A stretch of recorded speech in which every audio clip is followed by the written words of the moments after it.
sejam bem-vindos de volta a esse canal que fala sobre museus, história e o século XIX e outras cositas más. Hoje estamos aqui com esse dia bem londrino, chovendo pra caramba, e eu vou aproveitar para falar de uma coisa que eu adoro, que é uma história chamada Razão e Sensibilidade, Sense and Sensibility, que é um livro escrito por alguém que vocês adoram, né? Que é a Jane Austen. Esse livro foi escrito em 1811, mas a gente vai mergulhar um pouquinho melhor no filme que foi feito. Vocês sabem que Jane Austen é muito adaptada e o filme que eu vou escolher é o de 1995, que foi escrito, né, o roteiro adaptado do livro é da Emma Thompson, uma atriz famosíssima, né, lá na Inglaterra. E a Emma Thompson também é a atriz principal do filme. A gente tem Kate Winslet, a gente tem Hugh Grant, a gente tem Alan Rickman, a gente tem assim um elenco de peso. Então, se vocês gostam de muito romance, se vocês gostam da Jane Austen e se vocês gostam de cinema, vem comigo!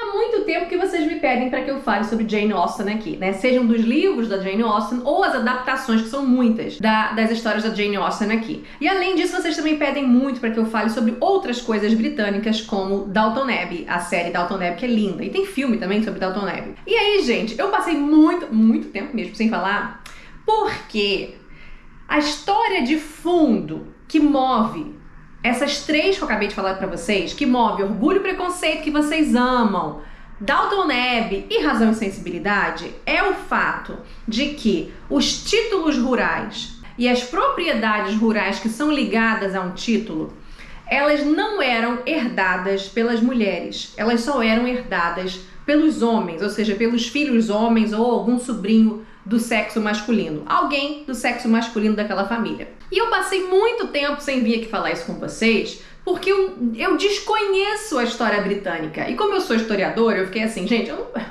não posso ir lá para ficar falando besteira, né? E eu tive que pesquisar um pouco para poder trazer esse aqui assunto para vocês. E o negócio é o seguinte, encontrei matérias na internet de 2013, ou seja, ontem, reclamando, as mulheres reclamando, né, de que essas propriedades rurais e sobretudo esses títulos rurais não são passados para as mulheres, são passados só para os homens. Aí vocês podem vir com várias perguntas para mim. Peraí, mulher na Inglaterra não recebe herança? É óbvio que recebe, gente, pelo amor de Deus. Pelo amor de Deus! É óbvio que recebe herança, tá bom? O tipo de herança que nós estamos falando aqui é um tipo muito específico, inclusive raro, né?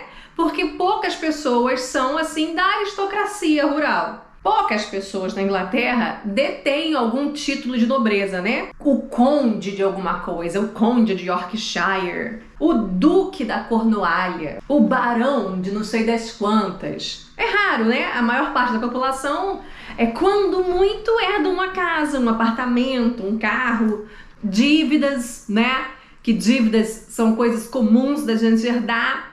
Mas aí é que tá o babado. O babado é que esses títulos rurais e essas propriedades rurais que são ligadas ao título, elas só são herdadas pelo sexo masculino. É um absurdo.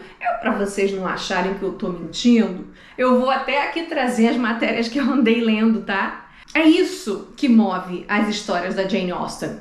Pelo menos essas duas específicas que eu mostrei pra vocês, né? Razão e Sensibilidade e Orgulho e Preconceito. E é isso que move também o início de Downton Abbey. São pais que só têm filhas, em ambos esses três casos, né, que eu falei pra vocês. Só tem filhas e aquela propriedade que esse pai tem, aquilo vai se perder, nenhuma daquelas filhas vai herdar isso. E aí todo tipo de confusão, confusão e lágrimas, né? Vocês podem imaginar disso. Preocupações maternas e preocupações paternas, preocupações das próprias filhas que ficam, a gente precisa de um casamento. Porque assim, tudo que é de papai, a gente vai perder. Vocês estão entendendo o drama? E vocês acham que mulher é idiota? Vocês acham que essas personagens maternas que a Jane Austen fez, tanto a mãe de Orgulho e Preconceito, quanto a mãe de Razão e Sensibilidade, vocês acham que elas estão assim à caça de um homem para a filha delas? À toa. Ela tem uma razão muito concreta e muito palpável para que ela esteja à caça de um homem. Até porque se houvesse, quer dizer, Isso daí é muito relativo, né, gente? Depende do filho homem que você tem. Mas se houvesse algum irmão dessas meninas, né? Se essa mãe tivesse também um garoto, a gente sabe que essa terra e essa casa e esse título seria herdado por esse garoto e que muito provavelmente ele ajudaria as irmãs. A certeza de que ele vai ajudar as irmãs quando os pais morrerem, assim, a certeza a gente não tem. Mas é uma garantiazinha um pouco maior, né? Só que no caso dessas histórias, não há um menino aonde você possa se agarrar, tá? Nessa crença de que ele vai ajudar as irmãs. Então você precisa desesperadamente encontrar um marido para suas filhas. Então toda vez que alguém reclamar com vocês assim, essas histórias da Jane Austen, esses filmes da Inglaterra no século XIX são um saco, eles são sempre iguais, sempre mostra essas meninas de uma família mais ou menos rica, ou de uma família um pouco remediada, em que a mãe está desesperada à caça de um marido, é sempre a mesma coisa. Não é à toa, amores. Não é à toa. E nessas histórias, muitas das vezes, a mãe tenta fazer com que a filha case com o herdeiro daquela terra. Que normalmente, se você não tem um filho, um homem, né? Se não é o irmão daquelas meninas, quem é o outro rapaz que vai receber isso? Na certa é algum primo das meninas, né? Algum sobrinho aí do seu marido, tá? Algum tio.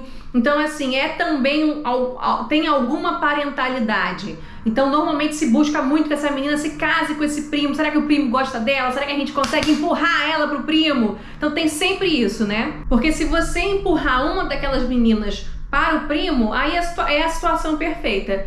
Porque as meninas, ou pelo menos uma delas, herdam a casa, porque elas vão ser a mulher daquele cara, né? Então elas vão continuar ali naquela casa, vão continuar até com o título, né, daquela família e assim por diante. Então agora vamos à história de Razão e Sensibilidade. Eu posso até pincelar um pouco de Orgulho e Preconceito e um pouco também do Downton Abbey, mas eu queria me focar mais em Razão e Sensibilidade. Primeiro, por que do título Razão e Sensibilidade? A Razão é a personagem da Elinor, que é a filha mais velha. Enquanto que a Sensibilidade é a filha do meio, a Marianne. No filme é o seguinte, tinha o Sr. Dashwood. Sr. Dashwood, ele estava casado, tá? E ele tinha 3 filhas. A Elinor, que é a mais velha, a Marianne e uma menorzinha, uma criança ainda, que era a Margaret. Só que esse senhor, essa esposa dele, já era o 2º casamento dele. Ele antes tinha sido casado com uma outra mulher, morreu, tá? Ele ficou viúvo. Mas quando ele casou com essa outra mulher lá atrás, ele teve um filho homem. Olha aí o problema! Olha o problema! Ele teve um filho homem, que é o mais velho de todos. Então, por exemplo, se Elinor, se ela tá com uns 27, 28 anos de idade, esse filho daí é um cara de 35, tá bom? Esse mais velho aí é um cara de 35, ele é do primeiro casamento. Esse senhor Dashwood, ele está muito doente, ele está na propriedade rural dele, que é muito bonita, ou seja, você olha pra ele e vê assim, pô, ele tem dinheiro. Ele tem dinheiro, é uma casa bonita, uma propriedade bonita, tá? Eu não sei se ele chega a ter algum título de nobreza. No caso de Downton Abbey, sim, o senhor tem um título de nobreza, ele é um conde, mas eu acho que no caso, tanto de Razão e Sensibilidade quanto de Orgulho e Preconceito, aqueles pais não têm título de nobreza, mas são proprietários rurais, tá certo? E aí, no leito de morte, ele manda chamar quem no leito de morte? O filho dele, né? O primeiro filho dele, que é o filho mais velho, que é quem, por lei, vai herdar tudo. E ele chama o cara, né? O filho dele, o John Dashwood, pra falar com ele assim, do tipo, meu filho, pelo amor de Deus, eu estou aqui morrendo e eu quero te fazer um pedido, meu filho. Você vai herdar a casa, você vai herdar todo o dinheiro, mas eu quero que você ajude suas irmãs. Eu quero que você ajude minha mulher, né, que vai ficar viúva agora, e as suas irmãs, que são minhas filhas. E aí ele estabelece lá um valor de quanto que o irmão deveria dar para elas. E o irmão chocado, né, o irmão fala, não, claro, pai, não, claro, pode deixar, vou fazer isso, um valor mensal que ele tem que dar para elas e tal. E a gente também tem que pensar o seguinte, esse rapaz, que é o primeiro filho dele, ele também já estava casado, e já estava casado com uma mulher rica, era uma víbora, uma bruxa, mas era uma mulher rica. Então, assim, John Dashwood, que é esse filho mais velho desse senhor moribundo aí que tá quase morrendo, ele não está com problema de dinheiro. Aí o senhor morre e a mulher do John, né, que é essa esposa bruxa aí que eu falei pra vocês, ela começa a ficar no ouvido do marido, né, falando: nossa, mas seu pai queria o quê? Que você desse quanto pra elas por mês? Acho que ele não tava batendo bem. Não, acho que já tava meio mal da cabeça. Nossa, sinceramente, o que 3 moças solteiras vão poder fazer com tanto dinheiro assim? Sei lá. Eu, assim, elas não vão se mudar da casa? Porque também tem isso, né? Quem vai morar naquela grande propriedade rural é agora o irmão, né, com a esposa dele. Então, a própria esposa fica: nossa, mas assim, um dinheiro desse tamanho só se fosse para manter uma casa desse tamanho, né? Mas agora elas vão para uma casa bem menorzinha. Eu não sei por que seu pai queria que elas ficassem com tanto dinheiro, né? Uma casa pequenininha nem cabe tantos empregados. Assim, sinceramente, acho que vai ficar sobrando. Eu não sei. Eu não daria tanto assim. É uma víbora. E aí, o John, que é esse irmão, e a víbora dele, que é a mulher dele, vão lá na casa, né? Já para se estabelecer na casa. E quem recebe eles são a viúva e as irmãs dele, a Eleanor, a Marianne e a Margaret. E a Margaret, né, que é a pequenininha, ela tá passada, porque criança não entende essas coisas. Então, assim, eles são recebidos, assim, com de um jeito não muito agradável, né? Tá todo mundo com uma cara: nossa, tá chovendo pra caramba. Tá bem britânico isso aqui hoje, hein, gente? Vocês conseguem ver aí? Esse daí é a Marianne, todo mundo chorando. Mas eles são recebidos de uma forma não muito agradável, né, por essa família que não tá contente, sobretudo com essa bruxa que tá lá. E aí a bruxa fala o seguinte: às vezes é melhor mudar para um outro ambiente, mudar os ares, uma casa menor também, assim, que não dê tanta preocupação e tal, mas nós vamos cuidar muito bem da casa, da propriedade. E, inclusive, amanhã vai chegar aqui o meu irmão Edward Ferrars, porque essa bruxa daí é da família Ferrars. Mas então o irmão dela, que é solteiro, ela tem 2 irmãos, inclusive, né? Os 2 estão solteiros ainda. Mas o Edward Ferrars vai chegar ali para visitar a casa também, né? A casa onde a irmã vai morar e tal, junto com o marido dela. E todo mundo com aquela cara assim de: porra, posso imaginar como deve ser esse irmão. Deve ser legal assim que nem ela. Deve ser maneiro pra caramba. E aí no dia seguinte, eis que chega Edward Ferrars. Que é quem? Que é Hugh Grant, que é uma gracinha, né, gente? A gente tá falando de um filme de 1995, ele era muito mais gracinha, ele sempre foi muito charmosão. E o Hugh Grant, ele é conhecido, ele é famoso por ser charmoso de um jeito atrapalhado. Tanto que depois ele faz aquele filme que é um sucesso também, que é o Notting Hill, né? Sempre muito elegante, ele tem um inglês, assim, um jeito posh de falar, e muito polido, tudo cheio de dedos. E claro que, assim, quem escreveu o roteiro foi a Emma Thompson. E Emma Thompson também escolheu, ela e o diretor escolheram os atores a dedo, né? Também a delicadeza desse filme, a delicadeza das histórias da Jane Austen, né? Porque, assim, eu tô aqui parando pra pensar, esse filme não tem um único beijo na boca, assim, uma coisa assim do tipo, sabe, um beijão. Não tem, que dirá alguma cena de sexo, alguma coisa de tirar a roupa, nada. É assim, é de uma elegância muito grande. E embora, assim, eu até gosto muito de cenas de beijo e tudo mais, mas eu tô só querendo mostrar pra vocês que é de um refinamento muito grande. E embora não tenha nenhuma proximidade física muito grande, até porque a Inglaterra ali daquela época, as pessoas vivem de uma forma muito distante mesmo e muito polida. Vocês têm que saber que o século XIX, ele é o século da hipocrisia, em que as pessoas não podiam dizer exatamente o que sentiam, muita contenção de sentimentos, e por mais que seja assim tudo muito contido e tudo muito elegante, tudo muito distante, ele é muito profundo, o sentimento das pessoas ali dentro, tem muita coisa muito profunda acontecendo ali dentro. E aí, gente, acontece que Edward Ferrars não é um bruxo igual a irmã dele é, ele parece ser um cara muito legal, e ele vai se mostrando muito legal. E aí o que acontece? A Eleanor, que é a irmã mais velha, né, que é a Emma Thompson, ela vai se apaixonando gradativamente pelo Edward nos dias que ele passa ali. Inclusive, o Edward vai se mostrando muito tocado pela situação que essas moças estão vivendo. né? Ele acha também aquilo tudo muito injusto. Ele não acha que o mundo deveria ser assim, né? De que os homens deveriam herdar tudo. Porque ele percebe o quanto que as mulheres ficam numa situação de vulnerabilidade. Só que a Eleanor, gente, como eu falei pra vocês, ela é muito racional, ela é a razão do título da história. Enquanto que a Marianne, ela é muito expansiva. Tudo que ela sente, ela fala e demonstra.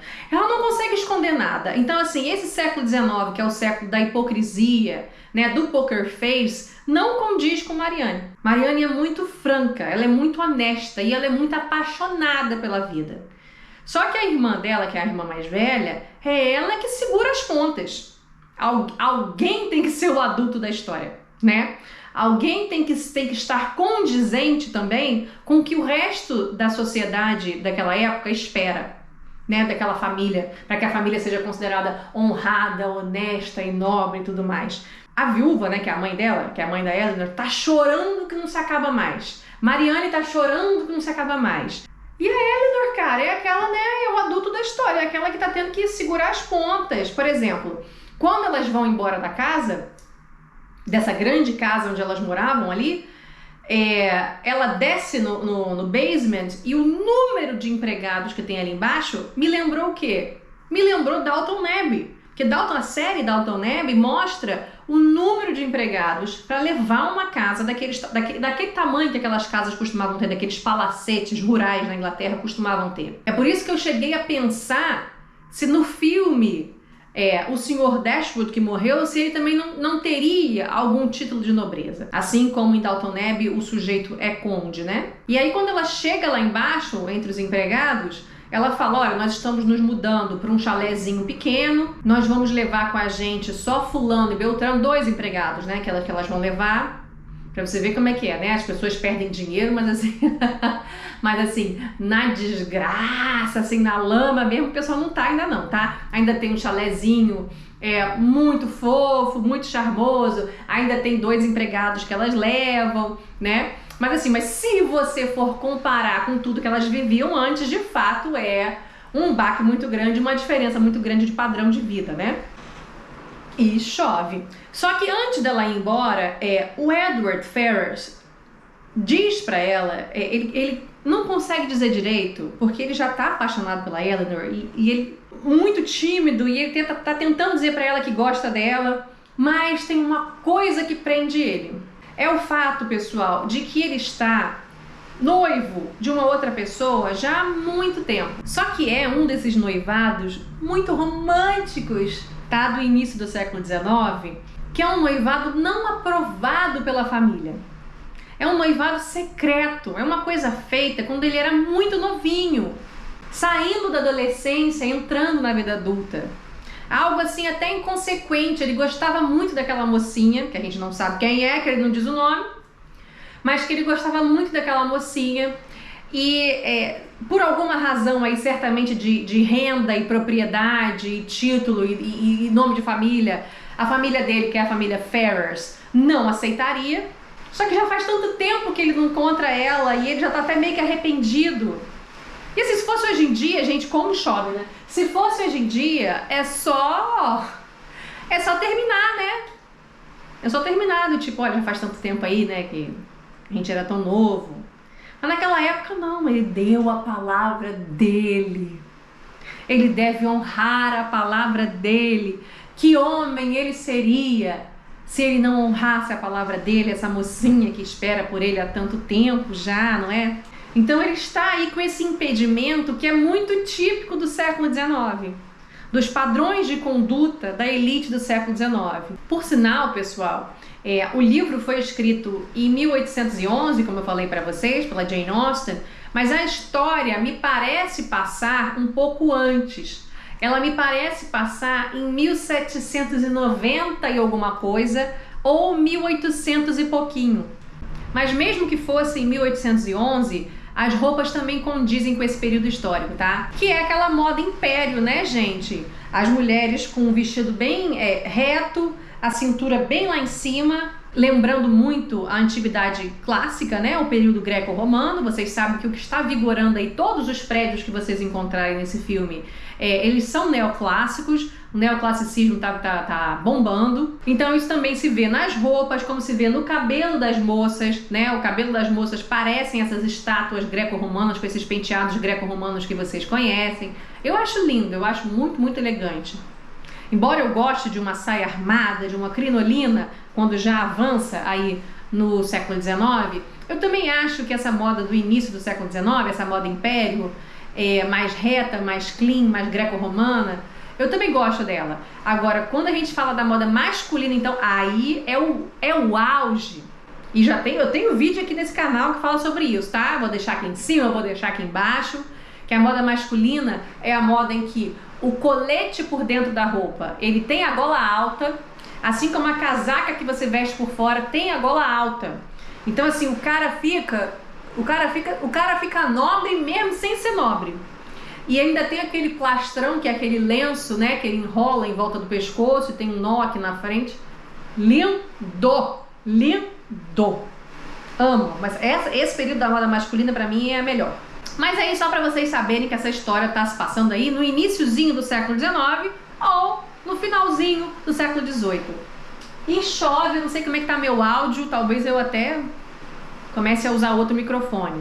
Mas então elas se mudam para esse tal chalezinho que é muito fofo, muito bonitinho, porém bem mais simples do que comparado com a antiga casa delas. E nessa simplicidade, a única amizade mais próxima que elas tinham era de um casal já idoso, que não tinha filho nenhum, e que também é um casal bem rico, que começa a recebê-las em casa. Era uma casa enorme, linda, maravilhosa. Inclusive, Marianne, ela tocava piano todo dia. Ela tinha um piano de cauda enorme em casa.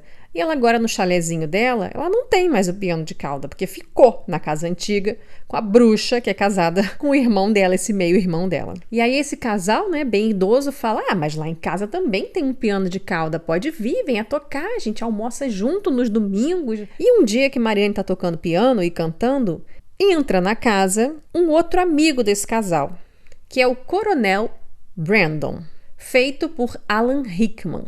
Alan Rickman, pessoal...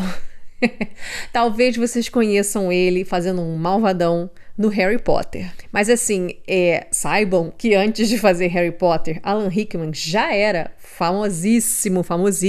E assim, muito charmoso, muito bonitão. E o mais impressionante dele é a voz. A voz do Alan Rickman realmente... Então o Coronel Brandon, ele olha Marianne tocando piano, escuta e vê aquilo e ele fica apaixonado por ela. Você percebe isso. Acontece que o Coronel Brandon, ele é uma dessas almas já antigas, essas personalidades já antigas, com um coração ferido, já amargurado pela vida. Inclusive, o Coronel Brandon, ele é bem mais velho do que Marianne. Talvez ele casasse um pouco melhor com a Eleanor. E mesmo assim, ele também é bem mais velho do que a Eleanor. Olha, se a Marianne tem por volta de 23 anos de idade, mais ou menos... Coronel Brandon deve ter uns 43 anos de idade. Então, assim, eu olho e vejo ele uns 20 anos mais velho do que a Marianne, e ele podia ser pai da Marianne. Mas você percebe que aquele coração sofrido, que já tinha desistido do amor, porque ele está solteiro aí até hoje, que ele derrete diante da Marianne. E aí esse casal de amigos, esse casal mais velho, vai ficar fazendo, olha gente, mas é piadinha atrás de piadinha, para ver se junta os dois. Só que, como eu falei para vocês, Marianne é muito franca. E ela não gosta do Coronel Brandon, tá certo? Para ela, ele é um velho. Você aí que é novinha, que tá me ouvindo, você quando encontra o tio da Suquita no elevador, você também não fica olhando, certo? Então, Marianne é igual. Aperta o 12 pra mim, tio. É basicamente isso, é igual o anúncio da Suquita, tá? Então, Marianne não gostou do tio Suquita. E ela estava detestando aquele tipo de piadinha. E a Eleanor, ela continua aí guardando no coração dela o Edward, que infelizmente está secretamente comprometido com uma mocinha que nós não sabemos quem é. E ela está guardando isso em segredo. Por que em segredo? porque Eleanor é aquela que é a razão. Um dia, Marianne quis ver a vista do alto de uma montanha que dava para ver um castelo que ficava lá embaixo e dava para ver o mar. Acontece que todo mundo estava avisando Marianne que ia chover pra caramba, tipo hoje aí que tava chovendo pra dedéu aí na minha janela. E aí Marianne, não vai chover não, eu quero ir lá, eu quero ver a vista, quero ver esse castelo, quero ver o mar, dá pra ver lá de cima, eu vou lá na montanha. Ainda arrastou a irmã menor, que é a Margaret, tá? E aí, o que aconteceu, né, gente? Caiu um temporal desgraçado, e as duas lá naquele gramado, tentando correr para poder fugir da chuva, tropeçou. Marianne tropeçou, torceu o calcanhar, caiu no chão,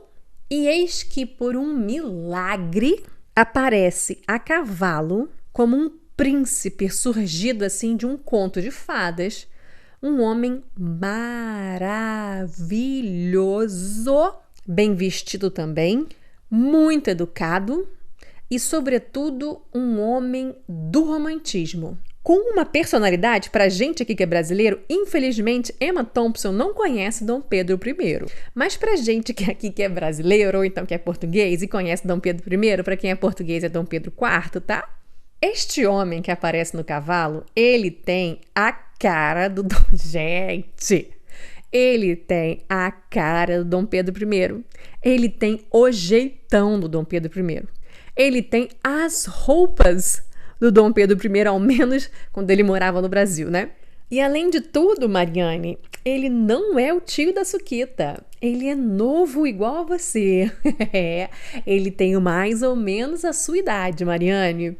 E aí, gente, ele se ajoelha no gramado e meio que desliza, igual um jogador de futebol quando faz gol. E ele vai deslizando de joelhos no campo molhado, no gramado molhado. É mais ou menos isso. Oh, senhora, se machucou? Posso ver? Me dá permissão para que eu veja o seu calcanhar? Vocês lembram que eu também já fiz vídeo nesse canal falando do erótico que era o pé das mulheres. Vocês sabem a carga erótica que tem um pezinho feminino.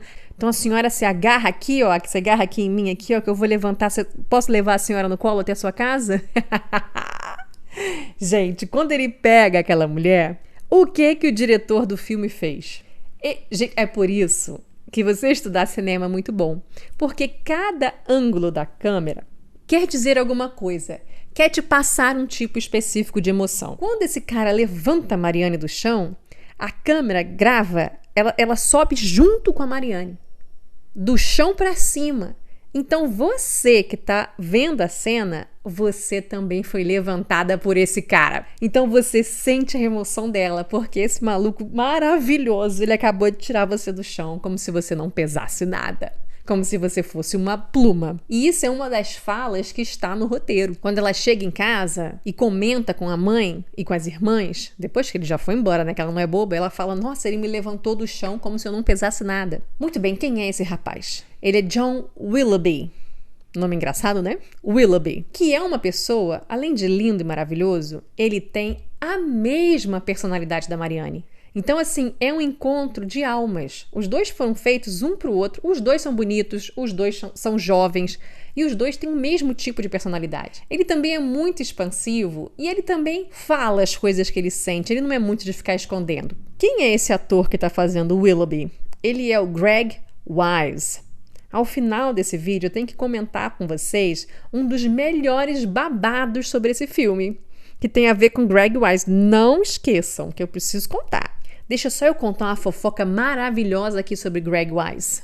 E eu preciso depois me deter melhor sobre isso no final desse vídeo aqui, tá? Vocês não esqueçam sobre a fofoca que eu vou voltar aqui no final.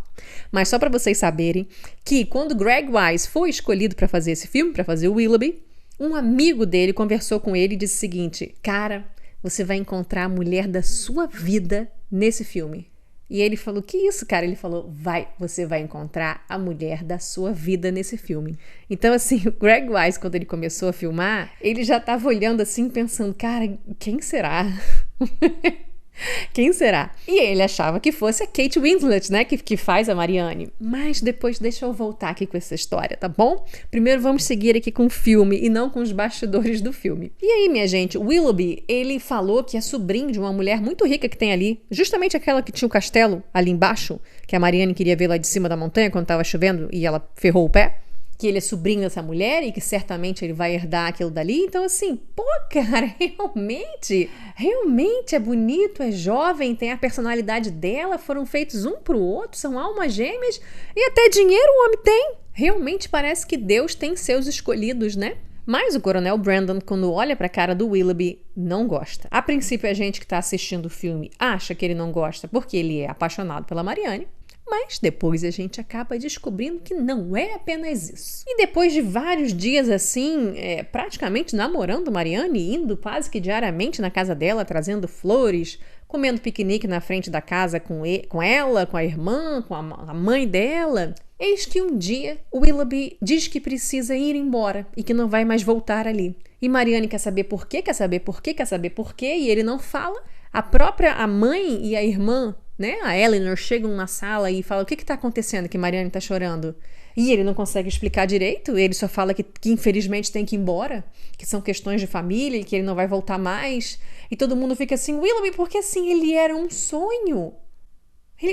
Por que o sonho tá indo embora? O que tá, pelo amor de Deus, o que tá acontecendo? E Marianne fica, nossa, gente, mas ela se acaba de chorar, vocês não têm noção. E todo mundo fica sabendo, porque ela não esconde. Depois, inclusive, tem uma festa que todo mundo ali das redondezas está usando a sua melhor roupa, tem muita dança. Eu, que gosto de dança histórica, é um dos melhores momentos no filme. Tem muita contradança ali, é muito legal de ver. As roupas de gala, né, desse período da moda império, eu acho lindo, os cabelos, tudo muito lindo. E eis que no meio da dança, vocês sabem que na contradança você vai trocando, né, os casais eles vão trocando, e eis que em um determinado momento, Eleanor encontra Willoughby no meio da dança.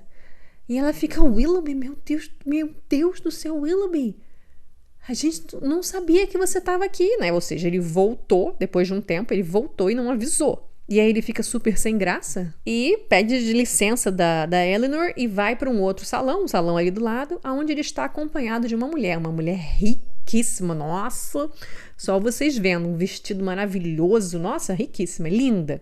Só que quando Marianne vê o Willoughby, e eu falei pra vocês que ela não esconde sentimento, ela grita no meio do salão. Ela fala: Willoughby! E sai correndo na direção dele. Meu Deus, gente. Aquela vergonha alheia na hora. E aí ela percebe que ele nem olha pra ela direito e que ele tá acompanhado de uma mulher, e a mulher fala: nossa, você conhece aquelas camponesas ali? Você vê também que a mulher dá uma destruída nas outras, né? E aí a Marianne fica arrasada, volta pra casa mais arrasada do que ela já tava. E todo mundo descobre, né, o que aconteceu com Willoughby. Inclusive, o próprio Coronel Brandon depois conversa com a Eleanor e conta uma história do passado do Willoughby, que acaba explicando muito do Willoughby, mas acaba explicando muito do próprio Coronel Brandon. Aí ele fala pra Eleanor: eu acho que você já sabe que há muitos anos atrás, há 20 anos atrás, eu fui muito apaixonado por uma mulher, só que essa mulher, ela não era de família rica, né, de bom sobrenome. E meus pais fizeram de tudo para sumir com ela. E sumiram com ela. Ele demorou muito tempo a encontrá-la. Quando ele a encontrou, ela estava com uma filha. Estava na miséria completa, estava doente na miséria e com uma filha pequenininha, bebê. E o Coronel Brandon não era pai daquela criança. Porque já fazia algum tempo, mais de 9 meses, tá? Que ele estava procurando por ela. Ou seja, ela ali, afastada dele e jogada em qualquer lugar que a família dele tenha jogado ela, que a gente não sabe o que é, ela teve que se virar na vida, talvez tenha se prostituído, a gente não sabe, ou talvez tenha encontrado alguém que prometeu a ela mundos e fundos. O que importa é que ela teve um relacionamento com alguém que fugiu. O Coronel Brandon, ele fala, ela se relacionou com alguém que engravidou ela e que depois fugiu. Então vocês podem imaginar como o coração dele está destruído. Ele descobre que ela teve um relacionamento com outro homem, ainda por cima um homem desgraçado, que abandonou ela com uma criança. E aí ela morre. Ela estava muito doente já. E ele pega aquela criança para criar. Mas como vocês sabem, ele não pode criar na casa dele. O mundo não pode saber que ele cria aquela criança. Então ele entrega, uma coisa que era comum também no século XIX, ele entrega para um casal de confiança que possa cuidar daquela menina, era uma menina pequenininha, e ele pagava esse casal para que a menina fosse muito bem cuidada e muito bem mimada. E volta e meia ele vai lá ver a criança como se ele fosse um tio muito maneiro, que vem sempre cheio de brinquedos e roupas e presentes e tudo mais. E sabe quem também se envolveu com quem não presta e também quem se encontra grávida nesse exato momento? É essa tal menina que cresceu e que acabou engravidando de um crápula, alguém que mentiu pra ela, que prometeu mundos e fundos, mas que também sumiu. Quem é? Willoughby. Olha só, gente. Que coincidência o mundo, não é? Você vê a proximidade do Coronel Brandon com Willoughby, né? Além de estar apaixonado por Marianne, que é alguém que o Coronel Brandon gosta, ele também tinha acabado de engravidar a tal sobrinha do Coronel Brandon. A tal tia do Willoughby, que ia deixar de herança para ele muito dinheiro, ela acabou descobrindo essa história de que ele engravidou uma moça e que não quis assumir a criança, e a tia tirou ele da herança. Ela disse, não, você não vai herdar nada do que é meu. Então, o que o Willoughby teve que fazer para não ficar pobre? Ele procurou aquela mulher rica que vocês viram ali na festa e casou com aquela mulher por dinheiro. Inclusive, o Coronel Brandon, quando ele vai conversar com a Eleanor, ele fala, eu tenho certeza absoluta que o Willoughby era apaixonado pela Marianne. E, inclusive, gente, é uma coisa que é muito notória no filme.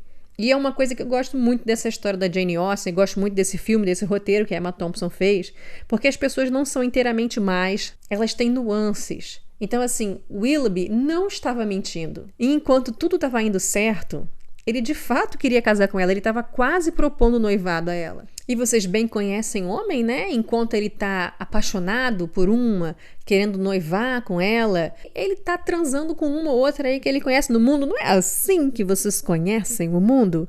Que era o caso do Willoughby. Conheceu uma aqui, transou aqui, conheceu outra ali, transou aqui, foi ali no bordel, pagou e transou não sei o quê, mas assim, apaixonado ele tá por Marianne. Se ele pudesse, ele casava com Marianne agora, tá só esperando aí o dinheiro da tia e tal. E nossa, deu tudo errado, minha tia descobriu, vai me deserdar, meu Jesus Cristo, eu não posso casar com Marianne, minha vida tá acabada. Eu preciso casar com aquela outra mulher que me acha gato e que tem muito dinheiro. E foi isso que aconteceu, ou seja, o Willoughby é um personagem de personalidade fraca. Enquanto que o Edward Ferrars, né, que é esse crush da Eleanor, ele é muito tímido, mas ele tem uma honra muito grande. Uma personalidade muito forte. Quando ele promete alguma coisa, ele cumpre. Ele é muito rígido na vida dele e com a própria vida dele. O que é certo, o que é errado.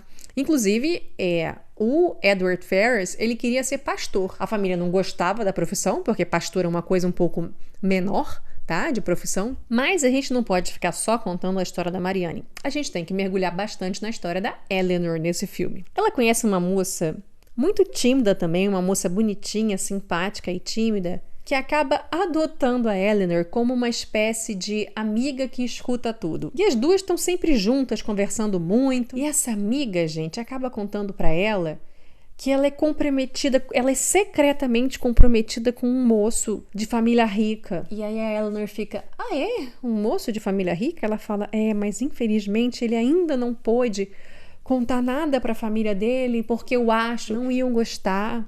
Aí a Eleanor fica, E assim, gente, tudo ela tem que esconder, até dessa menina. Ela não pode dizer pra essa moça que ela também está apaixonada por Edward Ferrars. Tanto que quando a Marianne descobre tudo isso, a Marianne que não esconde sentimento nenhum, ela fica transtornada. E ela fica assim, muito assustada que a irmã não esteja transtornada. E ela fica, Eleanor, há quanto tempo que você sabe disso? Tá guardando isso? E a Eleanor fala, eu sei desde tal época. E a Marianne fica... Meu Deus, e a Marianne fica... Uma das frases famosas do filme é Eleanor, where is your heart? Aonde está o seu coração? Né? O famoso, você não tem coração? Você não tem sentimento? E aí, mas aí a Eleanor destrói a irmã também, né? Ela fala, olha, eu tô guardando isso há muito tempo, mas é porque eu não posso ficar demonstrando tudo isso. Tudo eu tive que guardar, porque senão eu ia fazer ou um sofrer ou o outro sofrer. E além disso, eu tenho a casa pra cuidar e vocês pra olhar e não sei o quê. Então, assim... O mundo não pode girar em torno do meu umbigo também. E aí quem acaba chorando é a própria Marianne, pra vocês verem, né? A irmã que tá sofrendo, mas quem acaba chorando é a própria Marianne. E é a irmã que tem que consolar a Marianne chorando. Gente, tadinha da Eleanor, cara. Mas aí, gente, o que importa é que quando a família do Edward Ferrars descobre essa moça, realmente ficam possessos e brigam e deserdam o Edward Ferrars. Ele perde a herança dele. A mãe dele diz que ele não vai herdar mais nada, que tudo agora vai passar pro outro irmão dele, que eu falei pra vocês, né, que são 2 irmãos, além da bruxa, que já tá casada. E assim, o Edward nem queria mais casar com essa moça, eu falei pra vocês, né, que ele já tava assim, tipo, puxa, uma coisa que eu fiz há muito tempo atrás, meu Deus. E ele é tão fiel a tudo que ele promete, que mesmo a mãe dizendo que vai deserdá-lo, que ele não vai ganhar mais nada, se casando com aquela mocinha dali, que veja só, ele nem iria mais casar tanto assim. Mesmo assim, ele fala, não, prometi a ela que a gente ia casar, pode me deserdar, não tem problema. Você vê que o cara, esse sim é o caráter assim, correto. É o contraponto do Willoughby. Já o Coronel Brandon é a alma amargurada, porém de coração muito generoso. Tão generoso que ele conversa com a Eleanor e fala, Eleanor, diga ao Edward Ferrars que ele casando com essa mocinha daí e sendo deserdado pela mãe, que eu dou uma paróquia nas minhas terras pra ele. Que Coronel Brandon é rico, falei pra vocês. E o Edward Ferrars, ele fica assustado que ele ganhou uma paróquia. Quando eu falo ganhou uma paróquia, é além da igrejinha onde ele vai ser pastor ali dentro, é a casa da igreja, né, pra ele morar com a mulher dele, ou seja, tem uma casa e tem o trabalho, né, que é a igrejinha. E tem a própria propriedade, né, que fica em volta ali da igreja, que é uma terrazinha do tamanho de um sítio, de uma fazendinha. Não é coisa muito grande, eu falei pra vocês que é uma coisa um pouco mais remediada, uma coisa um pouco mais de classe média. Mas tem o emprego, tem a casa e tem uma terrinha. E ele fica muito tocado, né, porque que a Eleanor tá contando isso pra ele. E aí ela fala, não, porque foi o Coronel Brandon que achou melhor você saber disso pela boca de uma amiga. Talvez se ele oferecesse, o senhor não aceitasse. E Marianne, minha gente, continua sofrendo pelo Willoughby, tá? Sofrendo tanto que ela quis ver a casa rica onde ele se mudou com a mulher dele. E mais uma vez é uma cena de chuva. E aí começa a cair um temporal desgraçado. E a diferença da outra vez, quando ela foi salva pelo Willoughby, é que naquela época ela estava bem. Então ela estava bem de saúde, não tem problema você pegar uma chuva. Agora, ela tá há muito tempo muito triste por causa dessa história do Willoughby. Ela tá sem comer direito, ela tá sem dormir direito. Então a imunidade dela tá muito baixa. E ela pegou esse temporal. E ninguém encontrava ela, olhava assim em volta da casa, cadê ela, cadê ela, cadê ela? E a Eleanor pede ajuda ao Coronel Brandon. E o Coronel Brandon, eu tenho certeza, eu sei onde é que ela tá. Óbvio, né? Que ela tava ali perto da casa do Willoughby, na sofrência. E aí o Coronel Brandon aparece com ela nos braços, igual o Willoughby trouxe da outra vez, né? Trazendo ela no colo. E ela assim, ela tá ardendo em febre. E ela praticamente morre, né? E você percebe o quanto o Coronel Brandon, ele volta muita coisa na cabeça dele, né? Vocês lembram que aquela outra mulher que ele foi apaixonado há 20 anos atrás, ela também morreu. E ela também morreu por causa de um desgraçado, por causa de um cara que enganou ela. Então assim, você percebe que o Coronel Brandon, ele mesmo tá quase morrendo ali. E ele pede pra ela, me diz o que fazer, me diz o que eu tenho que fazer, no que eu posso ajudar, porque eu aqui eu vou explodir. Ela fala, se você trouxer a mamãe aqui, porque elas estavam em outra casa, eu acho que ela melhora mais rápido. E de fato ela começa a melhorar bastante quando a mãe dela ali aparece, né? O Coronel Brandon saiu correndo a cavalo pra buscá-la. E é a primeira vez que o Coronel Brandon percebe um olhar mais afetuoso de Marianne para com ele. Ela, inclusive, fala, obrigado. Primeira vez, assim. Que antes ela era igual o tio Sukida, né? Tio, aperta o 12 pra mim. Era só assim, ela não dava confiança pro Coronel Brandon, não. Mas é a primeira vez que ele percebe ela sendo mais afetuosa com ele. E ali, a partir dali, uma amizade, algo maior vai começar a surgir, tá? E no caso do Edward, como eu já falei pra vocês, essa confusão da família dele em relação à noiva dele e o fato que ele tá deserdado, tá bom? Então tá essa confusão desgraçada, até que o empregado, um dia, o empregado da família delas, né, dessas moças, da Eleanor, da Marianne, da Margaret, chega em casa da cidade e fala, o Sr. Ferrars se casou hoje com aquela moça, muito boazinha, amiga da Eleanor. Aí todo mundo em casa com aquela cara de enterro, né?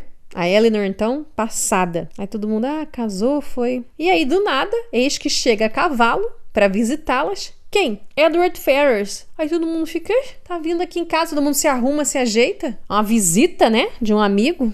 E aí fica aquele climão, como vocês sabem, ele é tímido, não sabe o que falar direito. E é a própria mãe da Eleanor que pergunta, e a senhora Ferrars, como é que ela vai? Essa parte do filme é maravilhosa, maravilhosa, e é a parte da catarse do filme, e ela só acontece em língua britânica. Porque no Brasil, por exemplo, a gente não tem essa mania de chamar a senhora Ferrars. A gente fala, e a sua mulher, como é que vai? Né? A gente é direto. E ele fica, a senhora Ferrers? O que passa na cabeça dele? Quem é a senhora Ferrers? Ele fala, ela vai bem. E a paróquia que o senhor ganhou, tá gostando?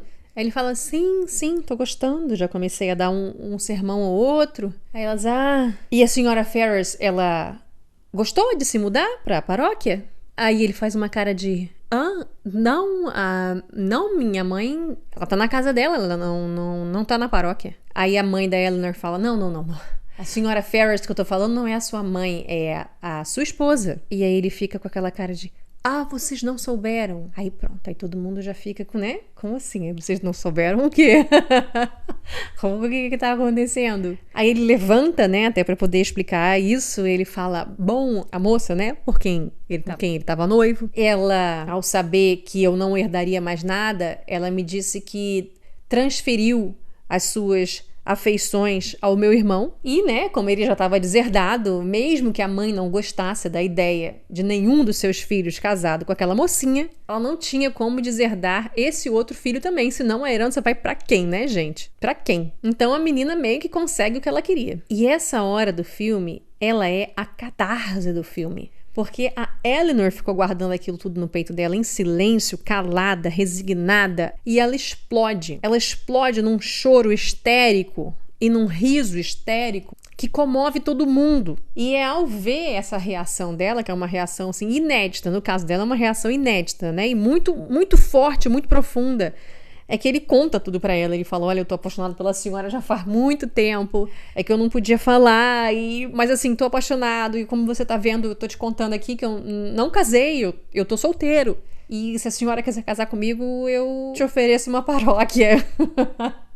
E ela fala sim, que ela quer. E aí o final do filme são as irmãs casando juntas, né? Eleanor com Edward e a Marianne com o Coronel Brandon. Inclusive Marianne, que tá casando com um cara que é muito mais rico, tem um vestido de noiva muito mais bonito do que a irmã. E o que eu adoro do final do filme é que uma das cenas finais é o Willoughby assistindo o casamento de longe no cavalo dele, com uma cara assim de... Coitado. Ele não é nada feliz naquele casamento dele com a mulher ricaça. É isso, gente. No fundo, ele queria ter casado com a Marianne. Ele é a alma gêmea dela. A personalidade dele tem tudo a ver com ela. Eles teriam feito um casalzão se ele fosse forte de caráter. Então essa é a história do filme. É um filme gente, maravilhoso. Que coisa maravilhosa. Que assim, o roteiro da Emma Thompson... A direção do Ang Lee também foi uma coisa muito interessante, porque o Ang Lee, ele não é britânico, ele é chinês, né? Um asiático. E isso gerou uma comoção danada na Inglaterra, né? Porque estavam fazendo uma grande adaptação com bastante dinheiro de uma das histórias mais famosas da Jane Austen. Então todo mundo pensou que fosse chamar um diretor britânico. E não, a Emma Thompson e os produtores se associaram a um diretor que era chinês. Mas ele entendia a história muito bem. E, olha, é um filme que ganhou prêmio atrás de prêmio atrás de prêmio. Primeiro, a Emma Thompson ganhou um Oscar de melhor roteiro adaptado. Oscar. Além disso, aqueles prêmios da Europa foram inúmeros. Ganhou o BAFTA, Globo de Ouro, ganhou vários. E aí, às vezes, era melhor atriz, ou era melhor atriz coadjuvante, né? Então, ou seja, ela e a Kate Winslet. Melhor roteiro adaptado, melhor direção, melhor figurino, Diaba 4. Muito, muito prêmio. Ou seja, é um filme que tá na Netflix, né? Já faz bastante tempo que ele tá na Netflix. Eu não vejo razão para que você não veja esse filme. É um filme que vocês têm que ver. Isso realmente foi uma adaptação que deu muito certo. E agora, como eu falei para vocês que eu ia contar fofoca, é o momento da fofoca. Quando Emma Thompson estava escrevendo esse roteiro e também quando ela estava gravando esse filme, ela ainda era casada. Ela era casada com um diretor e um ator britânico muito famoso. Ou seja, ela e o marido, eles eram o casalzão da Inglaterra, do show business britânico. É como se fosse Fernanda Lima e Rodrigo Hilbert, Thaís Araújo e Lázaro Ramos. Assim era Emma Thompson e Kenneth Branagh, o casal estrela da Inglaterra. Ele era ator, mas ele dirigia vários filmes. Inclusive, dirigia filmes em que ela era atriz principal também. Mas, na época em que ela estava escrevendo o roteiro e também que ela estava gravando o filme, o casamento já estava balançado porque ela descobriu a traição do marido. Na verdade, eles chegaram até a fazer terapia de casal, porque era comum que esse marido dela traísse ela. Os dois se conheceram quando faziam um par romântico, num determinado filme, numa determinada produção, casaram, e era muito comum que ele acabasse se relacionando com atrizes com as quais ele estivesse contracenando, ou seja, estava corneando ela atrás de corno, atrás de corno, atrás de corno. Então eles chegaram a fazer terapia de casal para do tipo, esse cara tem um problema, né? Ele tem que entender que ele tá trabalhando, que aquilo dali é interpretação, que não é para levar aquilo dali do filme para o mundo real, que a mulher dele existe, né? Que ela fica puta com esse tipo de situação, né? Mas aí parece que o caso aí nesse momento estava muito sério, porque ele estava realmente tendo um amante, que é uma atriz famosa também, que é a Helena Bonham Carter.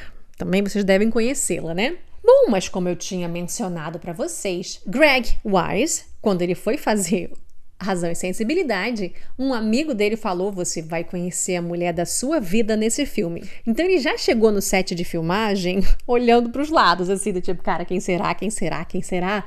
Será que é uma, será que é outra? Será que é a maquiadora? Será que é a assistente de direção? Será que é Kate Winslet? Será que é Emma Thompson? Será que é fulano? Será que é Beltrano? Né? Será que é a moça da iluminação? É a moça do guarda-roupa? Quem será? Né? A minha alma gêmea. Só tinha um problema. Entre as atrizes do filme, todas estavam casadas. Emma Thompson estava casada. Ele que não sabia o que estava rolando no casamento dela, mas ela estava casada e o casamento dela era glorioso, né? Ela era casada com um cara, assim, eles eram um casal 20 da Inglaterra. Então, quando as filmagens terminaram, ele investiu em quem? Na Kate Winslet, que era a única moça que estava solteira. E Kate Winslet é bem mais nova do que o Greg Wise. O Greg Wise, ele tá entre a Kate Winslet e a Emma Thompson. Porque a Emma Thompson, ela é 7 anos mais velha que o Greg Wise. E ele saiu com ela, ele convidou ela num date, né? Sabe? Pediu pra sair pra jantar. E a conversa não tava dando liga, o negócio não tava indo bem. Das coisas que ele falava de piada, ela não ria. E assim, ele não tava gostando do papo dela também. Mas aí ele resolveu ser franco com ela, abriu o jogo com ela, com a Kate Winslet e falou, cara... não tá dando muita liga, né? A gente não tá indo assim muito bem, mas eu tô investindo em você e eu queria marcar da gente sair de novo, porque você vai achar muito doido, você vai achar que eu tô zoando, mas assim, um amigo meu disse que eu ia encontrar a mulher da minha vida nesse filme, em Razão e Sensibilidade. E assim, você é a única que tá solteira, Kate. E aí foi ela que falou pra ele, ela disse, eu acho que você combina muito com a Emma Thompson. E aí ele falou, mas ela tá casada. Ela falou, não tá não. O casamento dela tá acabando, você que não tá sabendo. Ou seja, Kate Winslet e Emma Thompson já tava aí tricotando, contando coisas, né? E aí ele falou, tá acabando? Ela falou, tá. O telefone dela é esse aqui, tá? O endereço dela é esse daqui, pode ir lá. E aí eu falei pra vocês, ele é 7 anos mais novo do que a Emma Thompson, mas ele bateu lá na casa dela, chamou ela pra sair, ela tava na fossa, né? Tava mal. Como eu mencionei para vocês, Greg Wise é este homem maravilhoso que vocês viram levantando Kate Winslet do chão, como um Dom Pedro I. E aí a Emma falou, por que não? Vamos sair. E eles estão juntos até hoje, tá, gente? Já faz mais de 30 anos isso. Eles são pais de 2 crianças. Um dos meninos eles adotaram de uma situação de guerra. Eu acho que foi da guerra de Ruanda, eles encontraram e adotaram o menino. E depois, aos 40 anos de idade, ele é 7 anos mais novo, mas ela já estava com 40 anos de idade, ela conseguiu engravidar e os dois têm juntos a Gaia. E é isso. Eu acho isso a melhor história do filme. Porque ele, no filme, fica contracenando muito com a Kate Winslet, né? Mas ele é casado com Emma Thompson há mais de 30 anos. E eles se conheceram ali, no filme. Outra história que também é muito conhecida, vocês conhecem aquele filme que são várias pequenas histórias, que é o Love Actually. Inclusive o Rodrigo Santoro faz parte de uma das histórias. No Brasil se chama Simplesmente Amor, o nome desse filme. Ele é de 2003. Quem é que faz parte desse filme? Hugh Grant, Emma Thompson, Alan Rickman, de novo, praticamente o mesmo elenco, né? Mas como são várias pequenas histórias, aí também tem o Colin Firth, que é maravilhoso também, o Liam Neeson, a Keira Knightley e o próprio Rodrigo Santoro, né? E aí, gente, a história da Emma Thompson nesse filme ela é casada nesse filme com Alan Rickman, justamente Coronel Brandon, né? Pra vocês verem que a Emma Thompson já trabalhou muito com Alan Rickman. Inclusive, depois aí fazendo Harry Potter, que vocês conhecem, tá? Mas assim, antes de Harry Potter, ela já trabalhou muito com Alan Rickman, tá? Tanto em Razão e Sensibilidade, quanto em Simplesmente Amor. Então, assim, na história do filme, ela é casada com Alan Rickman e ele trai ela com a secretária dele, né? E ela descobre isso na noite de Natal. E é uma cena, assim, muito comovente, porque ela chora muito e chora muito trancada no quarto. E tem que sair do quarto plena, feliz e alegre, porque é a festinha de Natal das crianças dela, dos filhos deles na escola. Então as crianças ficam, mãe, vamos lá. E ela, assim, acabada, ela enxuga as lágrimas, assim, e fala, claro, vamos pra escola, a festa de Natal, vamos ir com seu pai, isso. Aí vai com ela e o marido, né, que ela tá sabendo, tá traindo ela. E assim, a Inglaterra inteira quis saber, nossa, que cena tocante que você fez, você chorando lá, né, e tal. Você lembrou do seu casamento, né, com Kenneth Branagh, lembra do cara que traía ela pra caramba? E ela falou, sim, gente, a gente busca emoções antigas, busca muito do que a gente traz dentro da gente, e eu já me senti muito humilhada, eu já sofri muito, todo mundo lembra do que aconteceu comigo. É isso, eu usei isso, tá? E a cena ficou boa, né? Que bom que vocês gostaram, mas eu tô aqui casada há 30 anos com o Greg Wise, que é meu marido maravilhoso. Nós estamos muito bem e você olha pro Greg Wise, você fica assim, cara, eu queria ser amiga desse cara, realmente maravilhoso. E tem uma entrevista dele em que ele fala que quando ele foi escalado para fazer Willoughby, ele mesmo estava falando com o diretor e com a Emma Thompson e com o pessoal do figurino, ele estava dizendo, eu quero uma capa. Eu quero chegar na cena vestindo uma capa enorme, porque essas mulheres viam esse cara como um sonho, como se ele fosse um príncipe encantado, né? Como se ele fosse assim o salvador da pátria. Então eu quero chegar assim, eu quero chegar arrasando. Você vê como ele tem uma leitura interessante, né? De quem era o Willoughby. Sendo que os sonhos, né, muitas das vezes, né, esperança é igual a paçoca, né, do nada esfarela tudo. Mas então é isso, pessoal, eu espero que vocês tenham gostado, voltem sempre aqui no canal. Cadê o like no vídeo? Não deixa de dar like no vídeo, tá? Se inscreve no canal, compartilha com todo mundo que vocês conhecem, mandem comentários, escrevam comentários aí embaixo, que tudo isso ajuda bastante o canal. Comentar, dar like, se inscrever, compartilhar com a galerinha que vocês conhecem, tá bom? E voltem sempre por aqui. Beijos e até a próxima!